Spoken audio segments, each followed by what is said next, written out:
குறள் 321. அறவினை யாதெனின் கொல்லாமை கோரல் பிறவினை எல்லாந் தரும். விளக்க உரை. எந்த உயிரையும் கொல்லாதிருப்பதே அறச்செயலாகும். கொலை செய்தல் தீயவினைகள் அனைத்தையும் விளைவிக்கும். குறள் 322. பகுத்துணடு பல்லுயி ரோம்புதல் நூலோர் தொகுத்தவர்களுள் எல்லாந் தலை. விளக்க உரை. இருப்போர் இல்லாதோர் என்றில்லாமல் கிடைத்ததை பகிர்ந்து கொண்டு எல்லா உயிர்களும் வாழ வேண்டும் என்ற சமநிலை கொள்கைக்கு ஈடானது வேறு எதுவுமே இல்லை. குறள் 323. ஒன்றாக நல்லது கொல்லாமை மட்டதன் பின்சார பொய்யாமை நன்று. விளக்க உரை. அறங்களின் வரிசையில் முதலில் கொல்லாமையும் அதற்கடுத்து பொய்யாமையும் இடம் பெறுகின்றன. குறள் 324. நல்லாரெனப்படுவ தியாதெனின் யாதொன்றும் கொல்லாமை சூழும் நெறி. விளக்க உரை.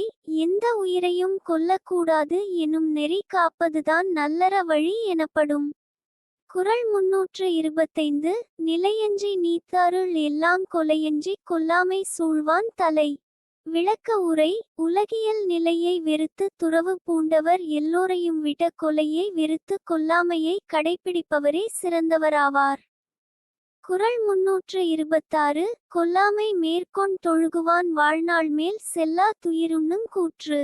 விளக்க உரை. கொலை செய்யாமையை வாழ்வில் அறநெறியாக கொண்டவரின் பெருமையை வியந்து சாவுகூட அவர் உயிரை பறிக்க தயங்கி நிற்கும். குறள் 327. தன்னுயிர் நீப்பினுஞ் செய்யற்க தான்பிரி தின்னுயிர் நீக்கும் வினை. விளக்க உரை. தன்னுயிரே போவதாக இருப்பினுங்கூட அதற்காக இன்னொரு உயிரை போக்கும் செயலில் ஈடுபடக்கூடாது. குறள் 328.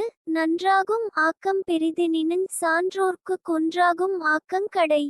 விளக்க உரை. பெரிதாக நன்மை தரக்கூடிய அளவுக்கு ஒரு கொலை பயன்படக்கூடுமெனினும் நல்ல பண்புடைய மக்கள் அந்த நன்மையை இழிவானதாகவே கருதுவார்கள். குறள் 329. கொலைவினையராகிய மாக்கள் புலைவினையர் புன்மை தெரிவார் அகத்து. விளக்க உரை. பகுத்தறிவை இழந்து செயல்படும் கொலைகாரர்களைச் சான்றோர் உள்ளம் இழிதகை பிறவிகளாகவே கருதும்.